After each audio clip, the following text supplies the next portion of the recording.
I'm going to do like a random review. So I watched Don't F in the Woods. I'm just going to go with that title because I don't want to get any strikes against me. And if I ever do get anything monetized around here, I don't want that to kind of knock me out of getting it done. But Don't F in the Woods, y'all know what that is.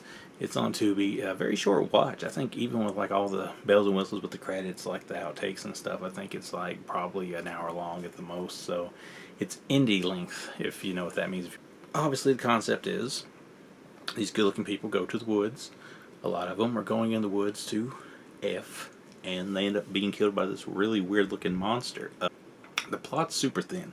Now, you may think with the title, like Don't F in the Woods, that it's like full of raunchy stuff. There is nudity, and there is, you know, the typical slasher type stuff, so it doesn't really get too raunchy, although there is especially one scene at the start where this one chick's getting naked and the camera's like super close and she's like gets buck naked. So at one time you kind of get a small clip, you know, clip of well, her private area. So you don't want to let the kids watch it unless you're letting them see full body parts, I guess, at this point. So that's probably as raunchy as it gets, and that's even with a porn star, you know, Nadia White's in it, and she doesn't really show that much. A lot of these people just go to the woods, and this monster's there, and it kills them, and that's kind of like the gist of it. The characters are interesting enough. Some of them's mostly pretty funny, so it's kind of like it's a horror comedy, which I kind of figured it would be going into it.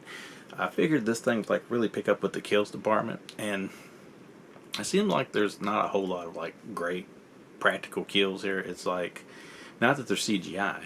It just seems like a lot of this stuff kind of happens maybe off kilter a little bit or something. Like, you know, something gets smashed and like you can hear the sound and then you'll see the blood splatter.